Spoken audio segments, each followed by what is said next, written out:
નમસ્કાર. આજની આપણે ચર્ચાનો વિષય છે વાદળ ફાટવું.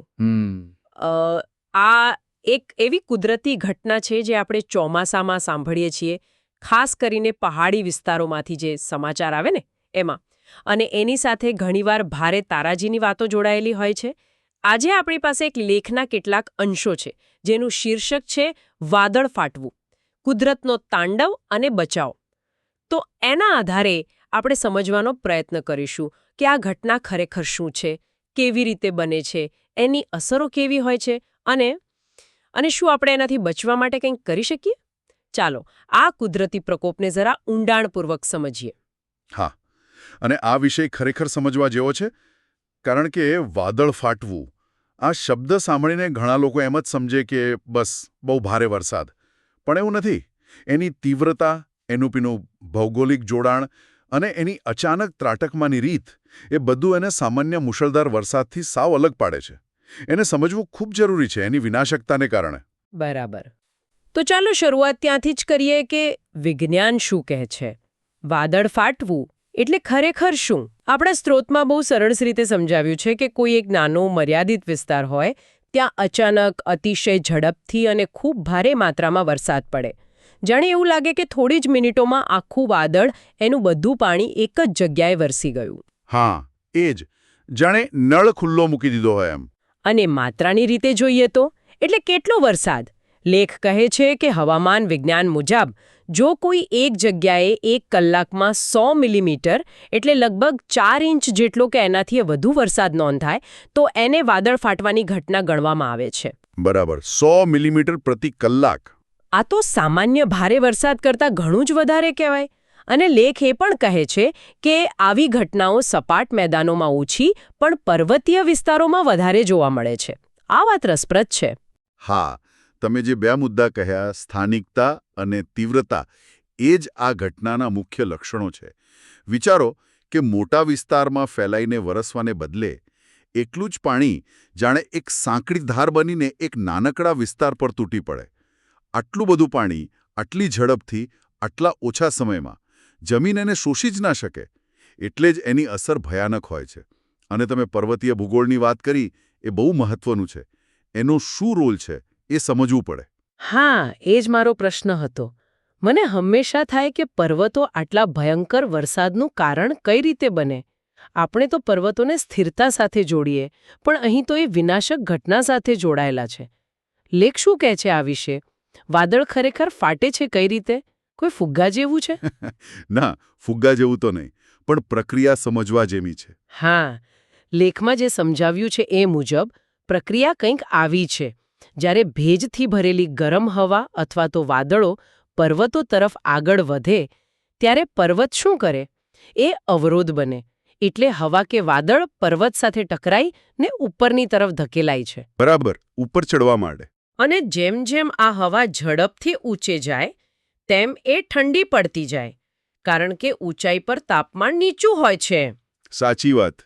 આ જે ઝડપથી ઠંડી પડવાની ક્રિયા છે, એના કારણે હવામાં જે પેલો ભેજ હોય એ બહુ જ ઝડપથી પાણીના મોટા ભારે ટીપામાં ફેરવાઈ જાય છે, જેને આપણે ઘનીભવન કહીએ છીએ. અને પછી ગુરુત્વાકર્ષણના કારણે આટલો બધો પાણીનો જથ્થો વાદળ પકડી રાખી શકતું નથી અને એકસાથે જ નીચે વરસી પડે છે. લેખ કહે છે કે આ આખી પ્રોસેસ બહુ ઝડપી હોય છે, એટલે જે ખતરનાક છે. હા, એની પાછળનું વિજ્ઞાન બહુ રસપ્રદ છે. પર્વતો ખરેખર એક લિફ્ટ જેવું કામ કરે છે. એ ભેજવાળી હવાને બળપૂર્વક ઉપર ધકેલે છે. અને વૈજ્ઞાનિક ભાષામાં ઓરોગ્રાફિક લિફ્ટિંગ કહેવાય છે. પણ સાદી ભાષામાં કહીએ તો પર્વત હવાને ઉપર ચડાવીને ઠંડી પાડે છે.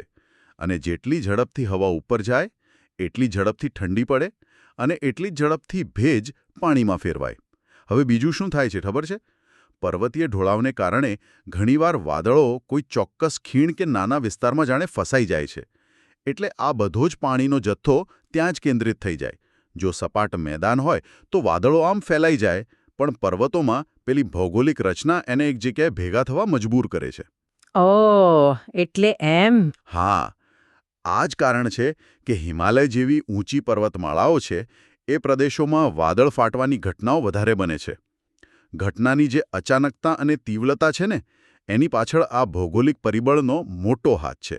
હવે સમજાયું. પર્વતોની ભૂમિકા ખરેખર ચાવીરૂપ છે.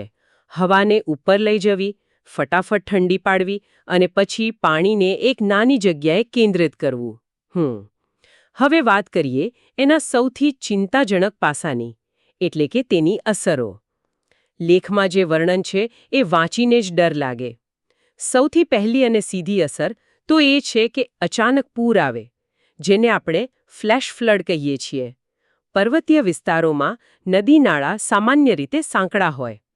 હવે જ્યારે આટલું બધું પાણી અચાનક આવી પડે ત્યારે એ ગાંડાતૂર બનીને વહે. રસ્તામાં જે આવે એ બધું તાણી જાય. બરાબર.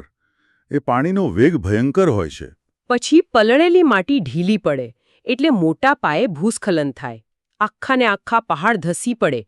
રસ્તાઓ તો સાવ ધોવાઈ જાય, પુલ તૂટી પડે, ગામડાઓનો સંપર્ક કપાઈ જાય અને ઘણીવાર તો ઘરો, ઇમારતો બધું કાટમાળ બની જાય.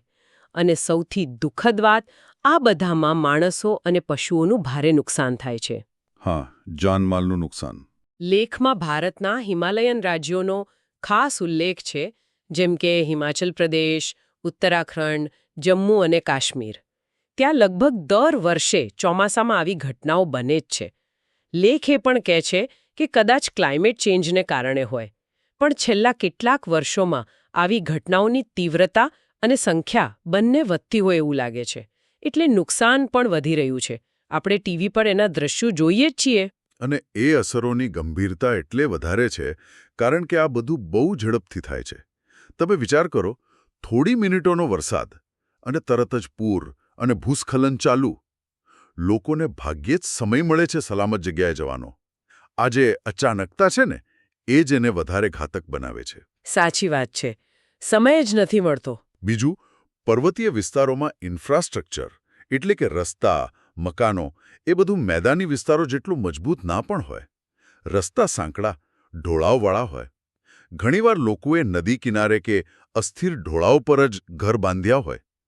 હવે આવી સ્થિતિમાં જ્યારે કુદરતી આફત આવે ત્યારે નુકસાન અનેક ગણું વધી જાય છે.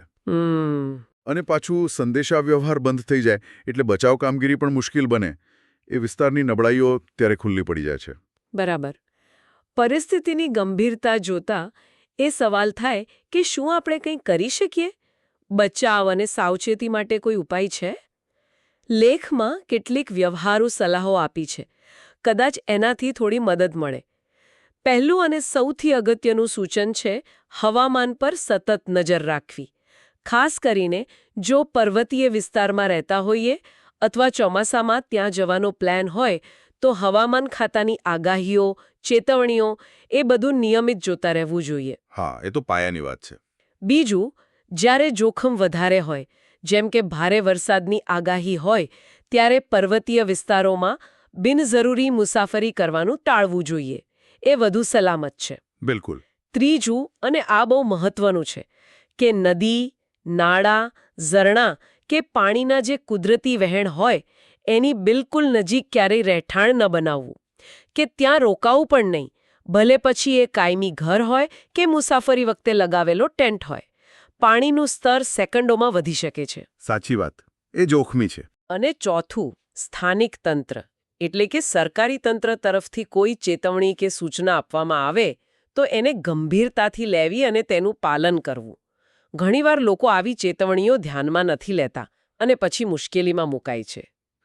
આ બધા સૂચનો કદાચ બહુ સામાન્ય લાગે, પણ એની પાછળ એક ઊંડી સમજ છે.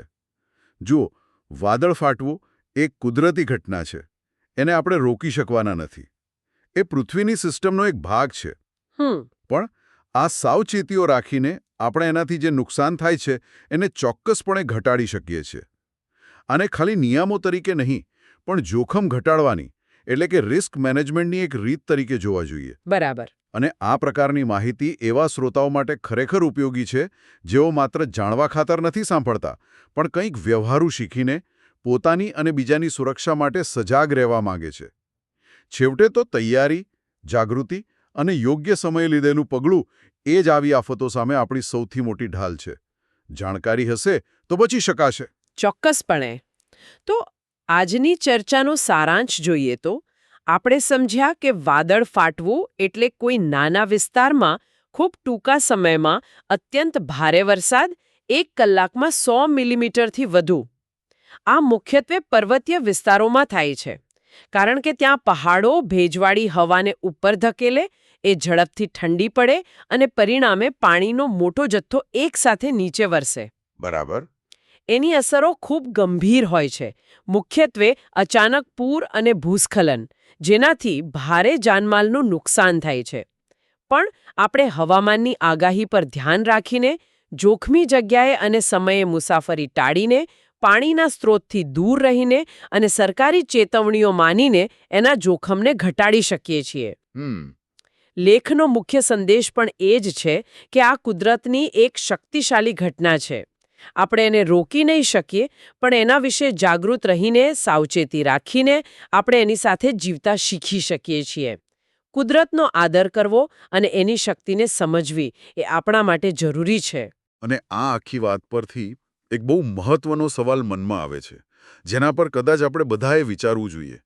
આપણે સ્ત્રોતોના આધારે જોયું કે પર્વતીય ભૂગોળ આ વાદળ ફાટવા જેવી ઘટનાઓ માટે કેવી રીતે સીધી રીતે જવાબદાર છે. હા, તો શું હવે એ સમય નથી આવ્યો કે આપણે વિચારીએ કે પર્વતીય વિસ્તારોમાં આપણે જે રીતે વિકાસ કરી રહ્યા છીએ, જે રીતે બાંધકામ થઈ રહ્યું છે, માનવ વસાહતો નદી કિનારે અને ઢોળાવો પર વધી રહી છે, શું આ બધું કુદરતના આ સંકેતોની અવગણના નથી કરી રહ્યું? વિચારવા જેવો મુદ્દો છે. શું આપણી જે વિકાસ યોજનાઓ બને છે, ટુરિઝમના પ્રોજેક્ટ્સ બને છે, રોડ રસ્તા બને છે, એ બનાવતી વખતે ભૂસ્તરશાસ્ત્ર અને હવામાનના આવા જોખમોનું ખરેખર યોગ્ય મૂલ્યાંકન થાય છે? અત્યારે જે નિયમો છે, જે રીતે એનું પાલન થાય છે, શું એ પર્વતીય પર્યાવરણની સંવેદનશીલતા અને ત્યાં રહેતા લોકોની સુરક્ષા માટે પૂરતા છે? આ સવાલો ખાલી સરકાર કે નિષ્ણાતો માટે નથી. સમાજ તરીકે આપણે સૌએ આના પર વિચારવું પડશે, જેથી ભવિષ્યમાં વિકાસ અને સુરક્ષા વચ્ચે એક યોગ્ય સંતુલન બની શકે.